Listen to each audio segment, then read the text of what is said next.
He came through the back door of the kitchen. You understand? Yeah. Because it was a restaurant that was giving a party. Yeah. The guy came through the back. I run and turn on the light. As soon as I hit the light switch, you see, pow, and the gun smoke. Dude ran. That's the kind of crazy shit we see. Yeah. You see girls having sex in the bathroom. That's crazy shit. One of his lieutenants back in the day, if you see his story, his name was Omar. Omar was our OG from 112th Street, 114th Street. They used to come around with us. They used to love the food I used to cook because I'm a hell of a cook. You know what I'm saying? So now, Omar said, yo, New York Freddie want to talk to you, Gene. I told him he used to bodyguard Puff because he want to talk to Puff and tell Puff the real story about his father. So I said, yeah, all right. So I'm like, New York Freddie. I knew my history. I knew what New York Freddie was about. So I went and took a meeting with New York Freddie. New York Freddie said to me, he said, yo, man, I've been trying to get in touch with Puff, Russell Simmons, none of them would take my calls. It's all good. He said, I want to tell Puff the true story about his father. And I said, yo, all right, okay, you know what's up. You're gonna listen to those guys. You understand? So New York Freddie said, Puff father sold some drugs to one of their undercover guys. You understand? They arrested him because they had cops on the payroll to, you know, see what you about. He said they brought him the tape and the written confession that Puff father signed. So I was like, yo, he said, we gave him $10,000. It was a New York City cop. He worked for them. He said, we gave him $10,000. Puff father said that he only told because he had a wedding to go to, which I thought was hilarious. You understand? This is coming from New York Freddie. So he said that I wanted to talk to Puff, but he wouldn't take my calls, he wouldn't see me. He said, I wanted to let him know that I told the guy, y'all gotta get rid of him. Y'all brought him in, y'all gotta get rid of him. So all these people talking about he worked for Frank Lucas, he worked for that part like that. He may have gotten some things from them or whatever, did some work. Nah, he worked with New York Freddie team. And New York Freddie told the dude to get rid of him. Now, if Puff father was all that big of a gangster and he was all that and everything like that, why is he driving a cab? None of the gangsters in Harlem drove cabs. They drove Cadillacs, Rolls Royce, Mercedes, etc. You understand what I'm saying? So now, Puff father get murked by the dude that brought him in. And New York Freddie said to me, he said, I want to let him know the dude that was crying as hardest at the funeral, carrying the casket, was the one who killed him. Yeah. So now, this is crazy to me, right? About a month ago, I told that story, right? A young lady, a woman, who was dating Puff father, hit me on, what y'all DM me on the Instagram. She said, Big Gene, she said, thank you for telling my story, that story. He said, I was dating for Puff father. And I went up to Flash Inn. It was a thing on 155th and McCombs Avenue in Harlem. I was waiting for him the next day because he had told me the day before he was killed that to meet him up there. He said, New York Freddie and all they crew was up there laughing and joking. And they knew about Puff father that got killed. So now I knew why they was doing that. Yes, sir. Real nice story. What made you leave Diddy's side? Who said I left his side? You said what made him, you said what made me leave his side? Yeah. Oh, yeah, the whole working for Puff, ASAP Ferg father went to Puff, and there's two reasons. He asked Puff to do a favor for him. He was in a certain situation. And I took him up there. I had $10,000 of Puff money in my pocket because we had left North Carolina. He was going somewhere and he didn't want to take the money with him. And this was about 2 weeks later. It was a week before my birthday, like 4 or 5 days before my birthday. D said, yo, I want to go up to the office and talk to Puff. I said, all right, come on, I'll take you up there. So then he went and talked to Puff. He had some designs. He was one of the best designers in Harlem. He had a clothing company on 145th Street. And, Oh, wow. Yeah, that's A$AP Ferg's father. Yeah, so now, I know they was real heavy into the yeah, he the one designed the Bad Boy logo. Yeah, and he designed the old Uptown Record logo too. You know what I'm saying? So this guy was incredible. The people used to come and steal his designs and mass produce it. He was the one who put all the things. You remember you ever see the like, patches? The patches and stuff on the jacket, on the arms and stuff. He designed that. He was the one who started the painting of the sneakers. Made a documentary about it, right? Nah, somebody stole his shit and did all like that. He was the one who started. He was the one who was putting Gucci, Louis Vuitton on the cartoon characters and selling the shirts. That was A$AP Ferg's father. So now I take him up to Puff. He got all these designs. He say, Puff, I need this money, man. You know what I'm saying? I ain't gonna tell you the situation, but I'm gonna let you know it was some street shit. Now this is the dude when Puff lost his job at Uptown Records and he couldn't pay his car note. He couldn't pay his rent. He got $3,000 from Mike Cock. You know what I'm saying? And this dude named, they call him Mike Sessions now because he grown, he older. You know what I'm saying? But he was known as Mike Cock back in the day. He got $3,000 from Mike Cock. D. Ferg gave him money. This new Puff was talking about committing suicide. I said, well, let him. You know what I'm saying? Nigga, that weak, let him. You understand? So then now he gave this dude a lot of money because he was collecting money from the same gang dudes to make sure Puff could pay his rent, pay his car note, and survive until he got with the butt naked guys, you know, Corey, Wolf, and L. That was a crew called Butt Naked. You know what I'm saying? He got with them. They gave parties, bro. Yeah, I'm just, Yeah. bro. I'm not tripping on. You know, we have some crazy names back here. Like there'd be like in Dallas, it'd be like Smash Head and Pumpkin Boy. It's just, the names that like old school or OGs used to have back in the day. Just always it was tripped butt out. naked, and they logo a booty ain't a booty unless it's butt naked. Amen. All right. Nah, for real. So now he got money, gave Puff and everything like that. He went up and asked Puff for a lazy money like that. Now I could have just gave him that money I had in my pocket because Puff had completely all about it, forgot all about it. Never asked me the 2 weeks he was back in town and nothing like that because I only had Puff on weekends, Friday, Saturday, and Sunday. When I get off work on Friday, you understand, they'll call me, yo, Gene, you got Puff? Yeah, I got him. You understand? Saturdays and Sundays, I have them all day. You understand? Those was my days. So now, D asked him for the money. Puff said, I don't think I could do it. So D left out the office. I said, D, wait here for me outside. I said, you ain't gonna give D that money, dog? He was like, nah. He said, Gene, I can't do it. I can't do it right now. I said, well, here go your 10,000 that you get. He said, 10,000? I said, yeah, you gave it to me 2 weeks ago, nigga. Here, gave it to him. He said, you tell D about that? I said, no, that ain't none of his business.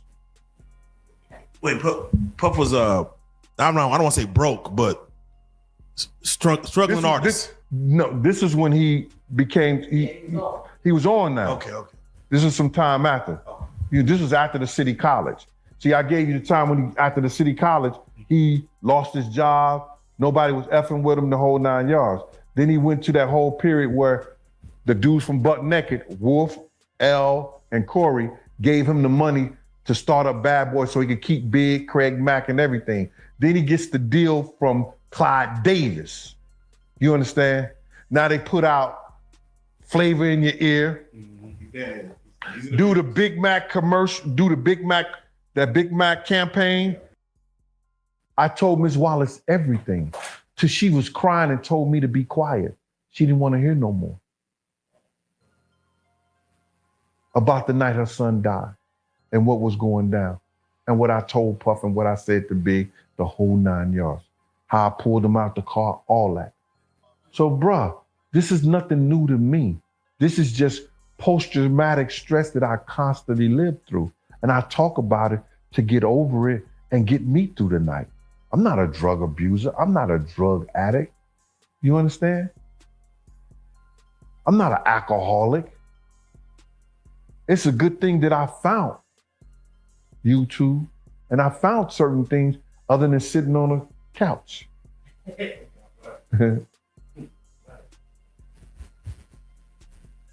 So it's public knowledge that multiple women have come out with accusations against Diddy, whether it be physical abuse, sexual abuse. However, why do you think that women are now coming forward and making it public about what they may have experienced with him in a way that they didn't back then, late 90s, early 2000s? Because for us, we get a lot of flack for just telling the truth. And the truth is the only thing I would say that we're doing is just being accountable for what we saw and being accountable for the hell it started. You know, what a lot of people don't realize is right now in this moment, everybody's looking at, oh, well, if Diddy's is bad, what about this person? What about that person? And people love tying people's names into things without really thinking about it. And Luther Campbell has some interesting things to say about former bad boy security. So I want to say it right now with this man present. If he was not there, I can only imagine how much worse things would have been and could have gotten. Right. This is the man. And like I told these guys now, people who commit crimes with criminals. Yeah, they do. I ain't never been no criminal. No. And I'm never gonna let anybody get harmed. I'm always intersected. I'm 10 steps in front of you before it happens. But that's the other thing. No, sing my song. I'm gonna sing it, but I want to say this, and then I'm gonna sing it.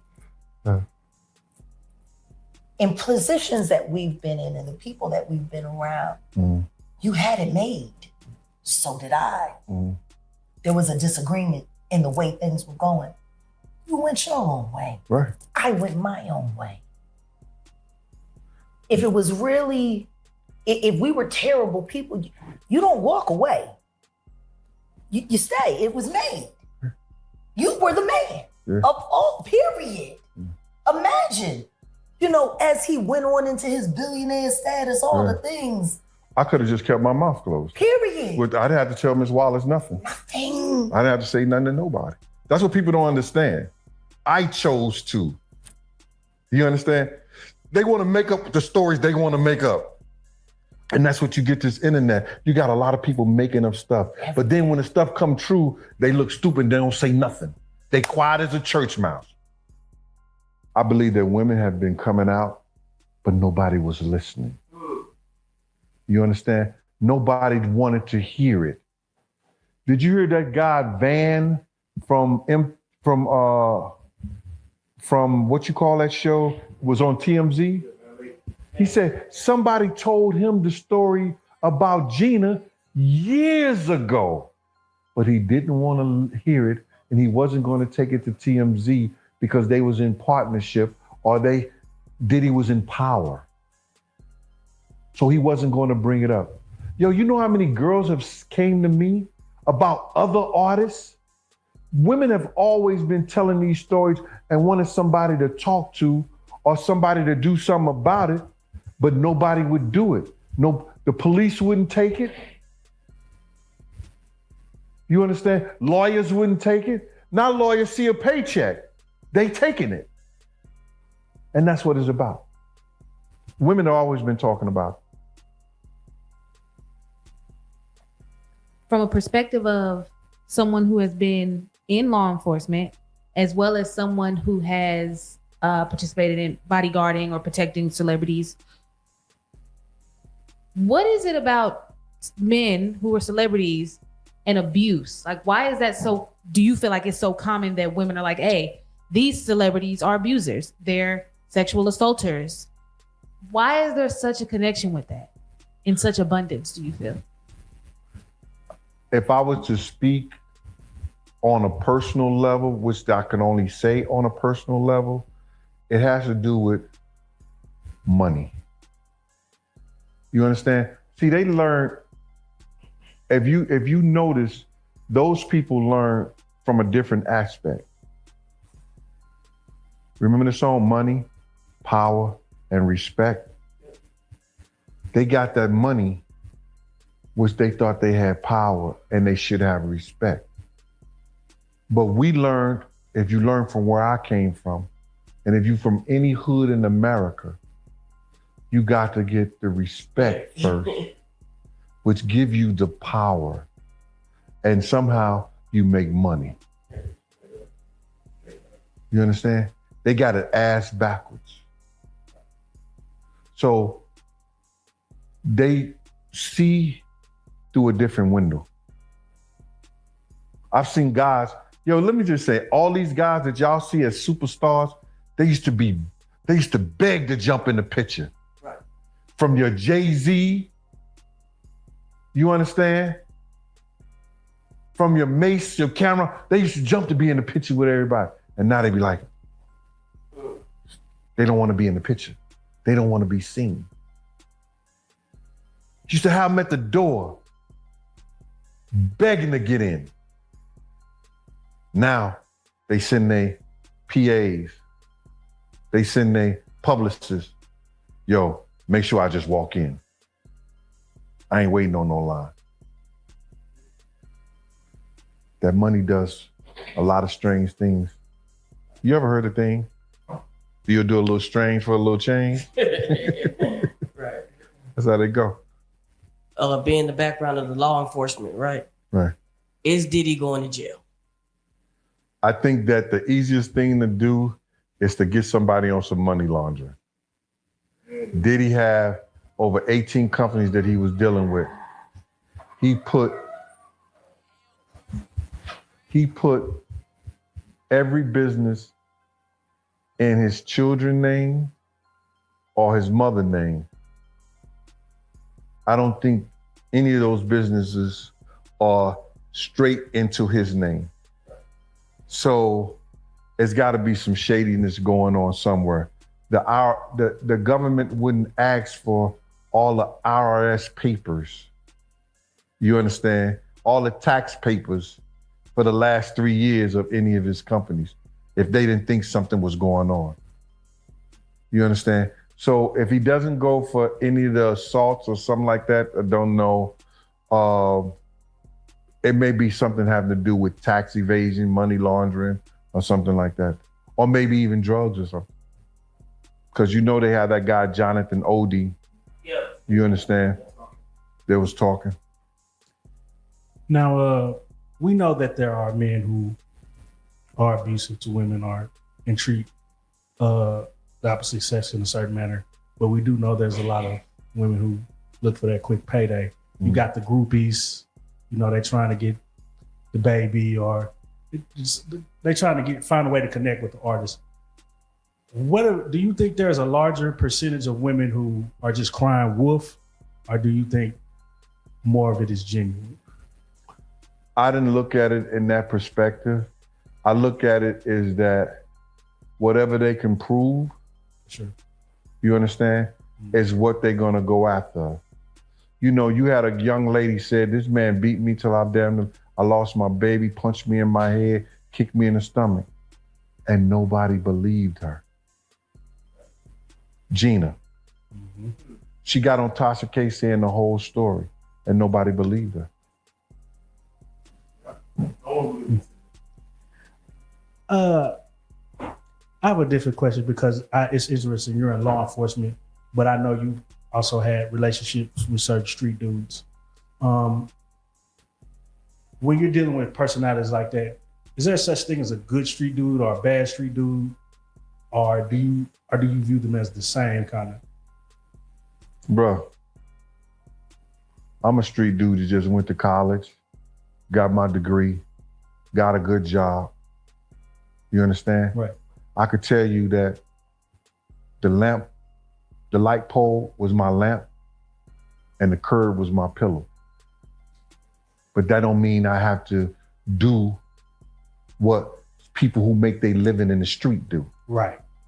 And you have individuals that'll sit here and have a conversation with you and have fun and joy, and then they'll leave somebody's head on the stoop.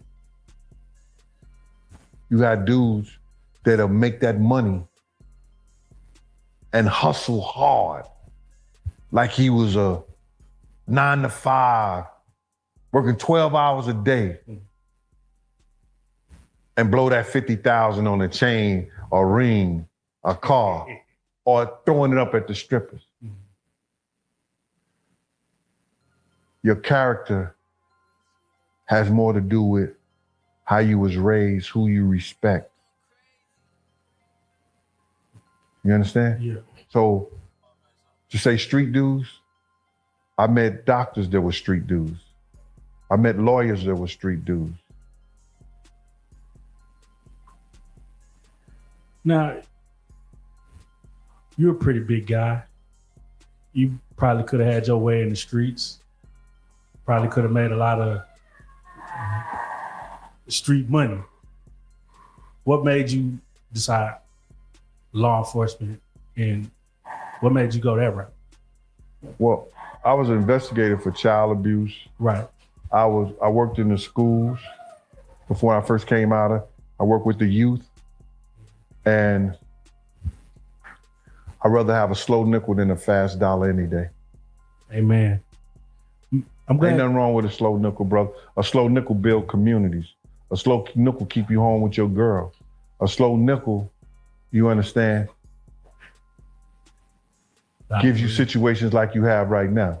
No, it's man. You said so right there. I need to write that down. Seeing the way the hip hop industry is right now, and knowing that you work with kids, what is something you tell them, like, as far as if you see them idolizing like some of the artists that you see today? Well, first of all, if you believe in God, Amen. first God say, don't have no idols. No false idols. And when he said that, when you look at those people that you think are somebody, or they all that, they just regular people with a little bit more money. Me and Puff used to get into arguments. You broke ass cop. I say, broke ass cop? I said, you got a ring, I got a ring. You got a watch, I got a watch. You got a chain, I got a chain. You got a car, I got a car. You got a house. You ain't got nothing that I don't have, brother. You understand? It might be different values, but you don't have nothing I don't have. I ask the kids, love the things that you have, not that you want. When you look at things and you start idolizing things that you want, you put it in a perspective that will get you in trouble. You understand? When you want those fancy cars or you want the jewelry, there's nobody in the streets that got something or has something that I didn't have. And I went to work for it every day. And I never had to look over my shoulder or worry if the cops was gonna knock at my door.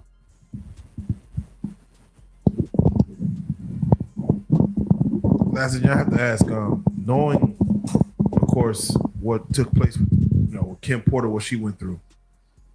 When the lawsuit came down on Diddy and all the 30 pages, everyone's reading this at one time. And a lot of people aren't believing this before the video came out. When all this, everything that Cassie's saying, and then the lawsuit falls out, did you believe not saying everything in the document, but what was your take on the lawsuit for what it was? From what you heard, what Cassie went through, what was your take on, all right, well,